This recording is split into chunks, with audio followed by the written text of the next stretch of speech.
تو اب یہ کیا جا رہا ہے جی. تو بہرحال دیکھتے ہیں کیا ہوتا ہے. اسی طریقے سے خدیجہ شاہ کا میں آپ کو بتا رہا تھا. خدیجہ شاہ کے معاملے میں پولیس لاہور ہائی کورٹ کے جسٹس علی باقر نجوی صاحب نے تحریری حکم جاری کر دیا اور انہوں نے 27 اکتوبر کو توہین عدالت کی درخواست پر سی سی پی او لاہور کو پیش ہونے کا حکم دیا ہے اور سی سی پی او پیش ہو کر ضمانت کے باوجود خدیجہ شاہ کو کے ریمانڈ لینے پر مطمئن کریں. پولیس نے دانستہ لاہور ہائی کورٹ میں پیش کردہ رپورٹ میں جھوٹ بولا اور غلط بیانی کی، یہ وکیل درخواست گزار نے کہا اور اس پہ جی فیصلہ جاری کیا گیا.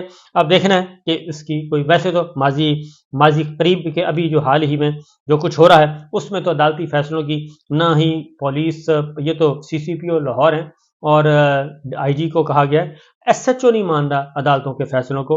ایس ایچ او اور اسسٹنٹ سپرنٹ جیل اور ڈپٹی سپرنٹ جیل وہ نہیں مان رہے، وہ ان کے عدالتوں کے کہنے پہ آتے ہی نہیں ہیں. تو اس لیے یہ فیصلہ بھی میرا خیال ہے کہ اس فیصلے کو بھی پولیس جو ہے وہ ردی کی ٹوکری میں ڈالے گی اور اس کو بھی کوئی امپورٹنس نہیں دے گی. اور البتہ جن کے یہ وارنٹس ایشو کیے گئے ہیں ان میں فاروق حبیب صاحب تو خیر بازیاب نہیں، بلکہ وہ تو ایمان قبول کر چکے ہیں استحکام پاکستان پارٹی کا، اس لیے ان کو تو کوئی فکر نہیں ہے. حسان خان نیازی آلریڈی گرفتار ہیں، اس لیے یہ باقی جو ہیں لوگ جو ہیں وہ آ جائیں گے واپس منظر عام پہ آ جائیں گے. تو دیکھتے ہیں کیا ہوتا ہے.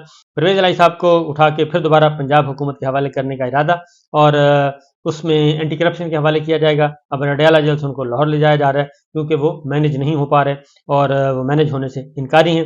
اس کے ساتھ ساتھ ایک اور جو امپورٹنٹ کیس ہے جی وہ ہے عمران خان صاحب کی توشہ خانہ اور القادر ٹرسٹ میں ضمانتوں کا معاملہ تھا. چیف جسٹس عامر فاروق صاحب اور جسٹس بابر ستار صاحب کے سامنے پیش ہوا اور اس میں سردار لطیف خان کھوسہ صاحب جو ہیں انہوں نے آرگو کیا اور کیونکہ ضمانتیں بحال کروانے کا معاملہ تھا، لیکن اس میں ایک نیا جو ہے جسٹس بابر ستار صاحب نے ایک نیا پوائنٹ لیا. انہوں نے کہا جی کہ میں تو ان چیزوں کے ہوں ہی خلاف کہ اگر کوئی ملزم گرفتار ہے تو پھر ان کو انویسٹیگیٹ کرنا چاہیے. نیب سے انہوں نے پوچھا کہ بھی جب وہ گرفتار ہے عمران خان صاحب تو آپ نے انویسٹیگیٹ کیوں نہیں کیا جی؟ انہوں نے کہا جی نہیں ابھی نہیں کیا. تو جسٹس سردار لطیف خان کھوسہ صاحب نے کہا کہ ایک بینچ ہمیں یہ ریلیف دے چکا ہے. تو جسٹس بابر ستار صاحب نے کہا کہ جی میں تو یہ کام نہیں کر سکتا، تو لہٰذا میں اس کے بینچ سے الگ ہو رہا ہوں اور لہٰذا وہ بینچ سے ہو گئے الگ.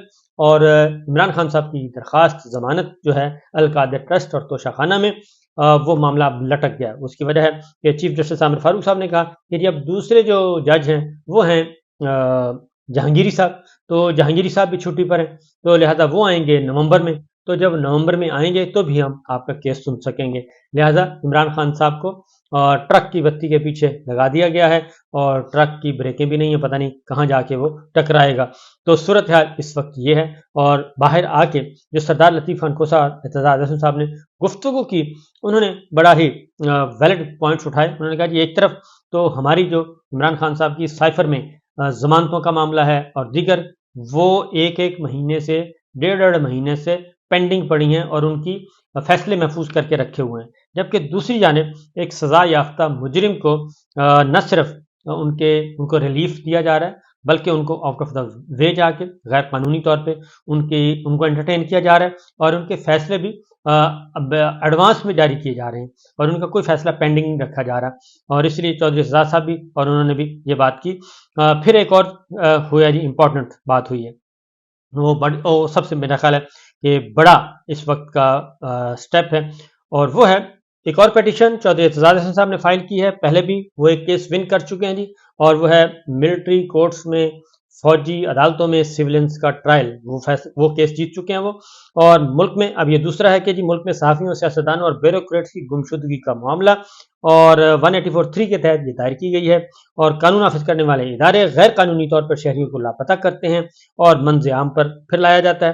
پرویز مشرف دور میں بھی جبری گمشدگیوں کو ریاست کی غیر سرکاری پالیسی بن گیا تھا جی اور اس لیے اسلام آباد ہائی کورٹ نے جبری گمشدگیوں کو ریاست کی غیر اعلانیہ پالیسی قرار دیا اور درخواست میں لاپتہ افراد کمیشن کی رپورٹ کا بھی حوالہ دیا گیا ہے. اور اس درخواست میں پیٹیشن میں عمران ریاض خان اور اعظم خان کی گمشدگی اور ان کا لاپتہ ہونا اور ان کا پھر بازیاب ہونا اس کا خاص طور پہ ذکر کیا گیا ہے.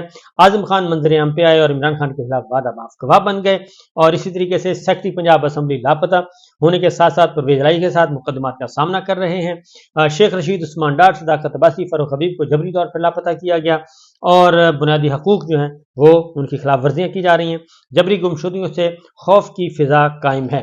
اسی طریقے سے اسلام آباد ہائی کورٹ نے جبری گمشدگیوں کو انسانیت کے خلاف جرم قرار دیا، لیکن جبری گمشدگیاں رکنے نہیں پا رہیں اور جبری گمشدگیاں بدستور جاری ہیں، یہ بات درست ہے۔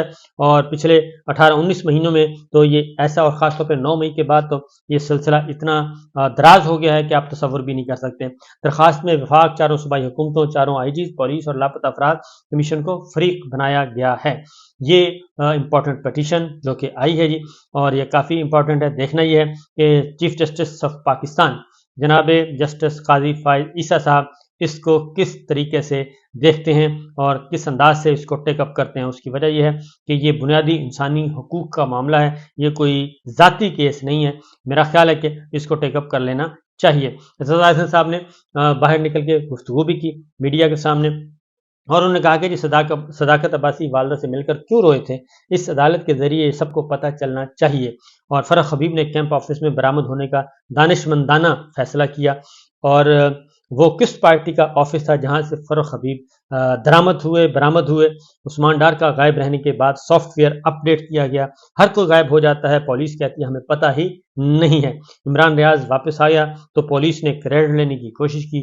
فرح حبیب کی گرفتاری کو پہلے صوبائی حکومتوں نے تسلیم کیا، گرفتار ہونے والے کسی کو بھی مجسٹریٹ کے سامنے پیش نہیں کیا گیا، اور غائب ہونے والوں کے خاندان کو بھی کچھ پتہ نہیں ہوتا۔ غائب ہونے والا ہر آدمی واپس آ کر ایک جیسی بات کرتا ہے، حقائق ایک جیسے ہیں، مطلب ان کو اٹھانے والا کوئی ایک ہی گروہ ہے۔ یہ چودھری صاحب نے بات کی ہے اور یہ بات درست ہے، اور اگر ان چیزوں کو ٹیک اپ نہ کیا گیا تو میرا خیال ہے کہ عدالتی نظام جو ہے اور عدالتی اتھارٹی، خاص طور پہ اعتزاز احسن صاحب جو گئے ہیں وہ عدالتی اتھارٹی کو بحال کروانے کے لیے گئے ہیں، اور جوڈیشل اتھارٹی اور عدلیہ کی آزادی کے لیے گئے ہیں، اور یہ شہری آزادیاں عدلیہ کی آزادی کے ساتھ منسلک ہوتی ہیں۔ اگر عدلیہ آزاد نہیں ہوگی اور وہ آزادانہ فیصلے نہیں کرے گی، وہ انڈر پریشر رہے گی، یا عدلیہ کے پیرالل کوئی عدالتی نظام یا کوئی عدالتی پیرالل کوئی ایسا جابرانہ قسم کا نظام قائم کرنے کی غیر آئینی اور غیر قانونی طور پہ کوشش کی جائے گی، تو اس سے جو پاکستان کے عوام ہیں وہ متاثر ہوں گے اور ہو رہے ہیں۔ اس لیے جناب میرا خیال ہے کہ چودھری اعتزاز صاحب کی اس درخواست کو چیف جسٹس آف پاکستان کو کریڈٹ لینا چاہیے اور اس کو ٹیک اپ کرنا چاہیے، کیونکہ ماضی میں بھی ایسا ہوتا رہا۔ ویسے بھی جناب چیف جسٹس قاضی فائز صاحب خود بھی جو ہیں وہ جو اس طرح کے لاپتہ افراد کے گھروں میں جا کے تعزیت بھی کرتے رہے ہیں، تو میرا خیال ہے کہ اب اس سے کئی گنا زیادہ یہ واقعات ہو رہے ہیں۔ اجازت دیجیے، اللہ حافظ۔